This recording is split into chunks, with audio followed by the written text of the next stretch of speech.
and welcome to Amethyst Star Crafting. My name is Jane Allmark and I'm a UK independent Stampin' Up demonstrator. And today we're looking at Petal Park. It is a lovely stamp set because you've got all of these flowers and you've got a coordinating punch called the Petal Park Builder Punch. So if you buy them both together you get a 10% discount, which is always great, and they are just lovely for stamping all sorts of things. So I showed you one just doing these ones, and you can do just those ones and then colour these, but you can put both of them together. So today we're going to do it with the two-step stamping. So we need to take the outside part first.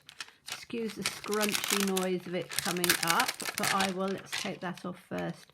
So this is the outside part, and I think the outside is easier to do first. I don't know, but I always think that my outline is easier than my inside. So with this we really need to let it relax, because as you can see there's some little wiggly pieces there that if we don't let it completely relax it can come out not straight, and then you're not going to be able to line it up with the other.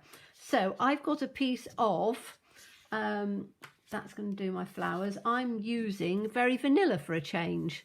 So I'm going to put this in on the centre, and this is the foliage. So I'm going to do it in, the outside is going to be in the Evening Evergreen, which is the darker colour, and then the inside is going to be in Soft Succulent.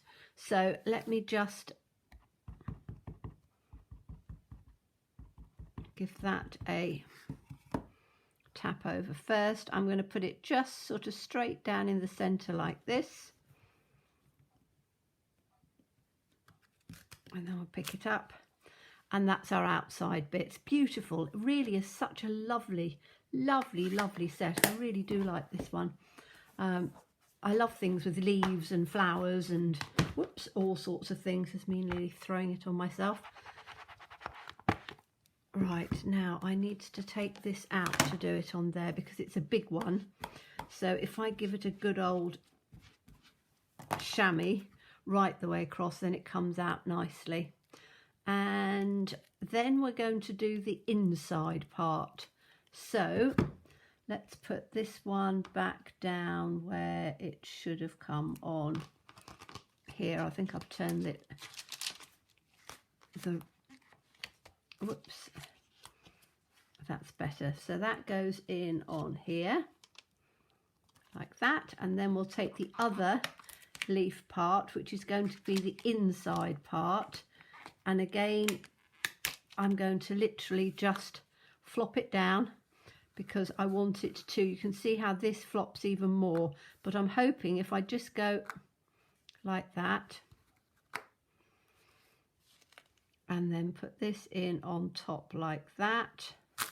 I'm going to, before I ink it up, just have a look through, because if I need to adjust it at all, I can, and I'm going to take my, that's the wrong way up, isn't it? That's the way up there. So is that going to go?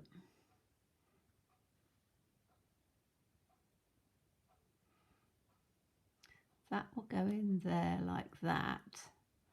That does need to come across just a tad, I think. So I'm just going to move these bits just a little bit across, because this piece is, if I put this on here first of all, so where's my, have I got it on the right one? Yes, take that up to there. That comes out nicely, doesn't it? We want this one to come just across a bit there. So I'm going to try and put that down, and then take it in like that. Okay, so now I know it's lined up properly. I can then take, and it's only because this is such a tiny little piece on there that it's easy to just move it a bit, and I think that's probably the only way to do it, is to line it up before you ink it up. So this is the Soft Succulent, which is going to come in on here, And then, as I say, excuse my head if it does show, but I want to try and get this as neatly as I can. And I'm probably going to be a bit quiet about this, but okay, so let's give that a good press over the top. And then when I take it out, there we are. That's almost perfect. Little bit out on the top, but I don't think it will matter too much. Okay, so that's our soft succulent evening evergreen on the leaves with the two-step stamping. Give this a nice clean up as well, because as I say, it's a larger one. And now we need to do some flowers. So as I say, this is quite a difficult piece. In fact, it might actually be worth cutting it across there and then doing it in two parts.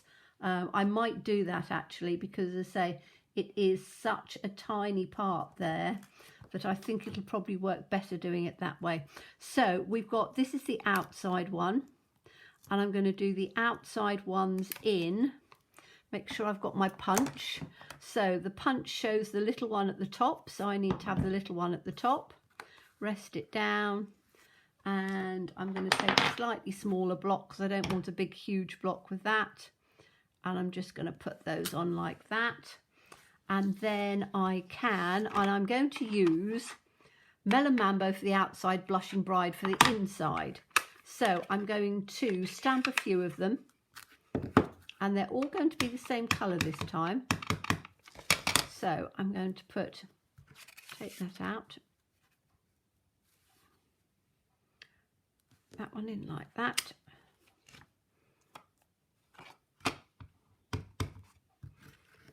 And then I'm going to have one in on the other side.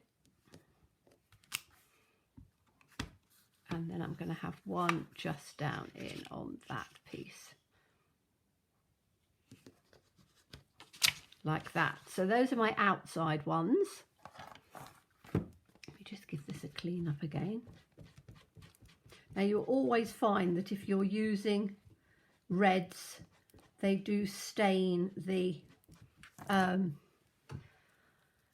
photopolymer, but it makes absolutely no difference to the quality of the stamping, so don't worry about that too much. Right, take the other one out. So this other one is, let me just make sure I've relaxed that in like that. Whee! Look at that, perfect. I can just take this up on like that. And then I'm going to fill it in the Blushing Bride.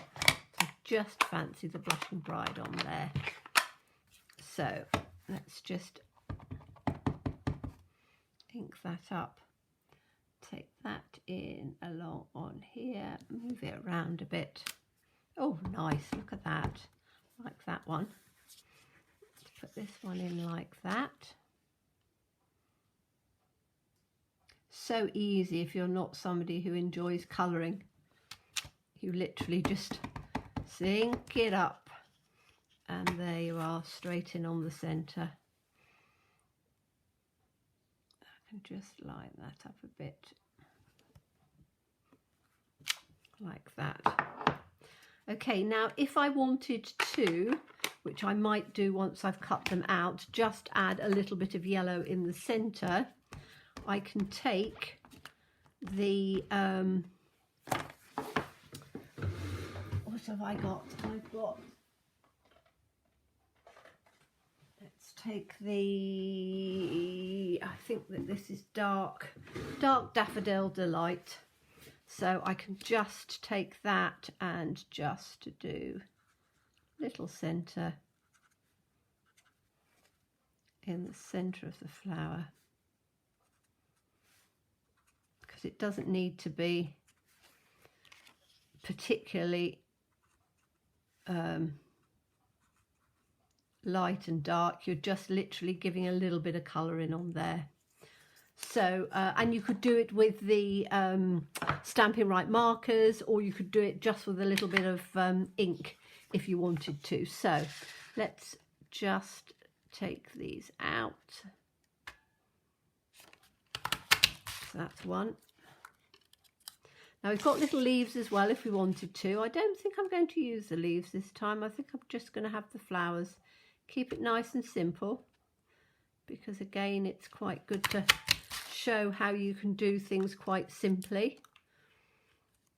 Because quite, you know, we don't always want to spend a lot of time doing a card if we're in a hurry to get a card done, or we just don't have enough time and we want to spend sort of, you know, 10-20 minutes in the craft room. Then we can do it without having to over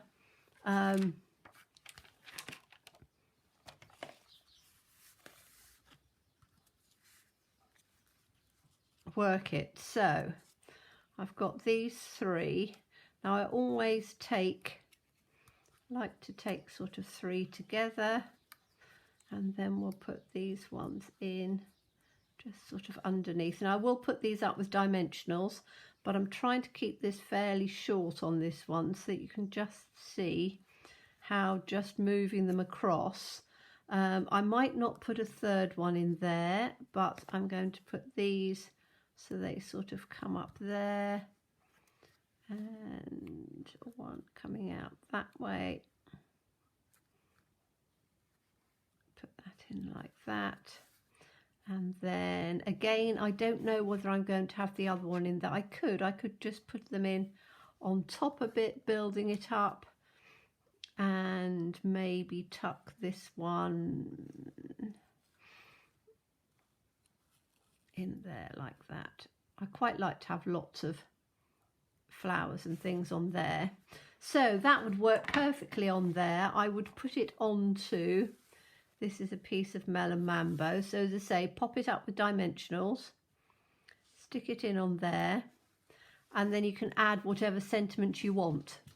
And again, it's entirely up to you. I like to have lots of flowers on mine. If you didn't want lots of flowers and you just wanted the three, you can put your 1, 2, 3 and just have it like that. But for me, I like to have lots of flowers, so as I say, I like to just add as many flowers as I can in on there. And as I say, I always tend to do my 3 together like this, because that adds my focal point in on there in the center. So you've got the 3 big ones together. Then we take the next size and we move it out, following the lines that you get one on one side and one on the other, and you can tuck it in so that you've still got some of the pretties coming through. And then, as I say, I'm going to tuck that one in. In fact, I could probably put another one in that way, and then this one up like that, so that comes up in a line. And then we can take this one in this way, pop that one in underneath like that, and then I would probably just, as I say, tuck that one in. So we've got all of them in, and you've just got a little thing. Enough room to put a sentiment. Put whatever sentiment you want. You can take a sentiment out of everything. But I think it's a very simple and easy way of doing 2-step stamping, whatever colours you want, and it looks really pretty. So thank you so much for watching me. As always, please stay safe and well. Please be kind, and look forward to seeing you again soon. Bye bye.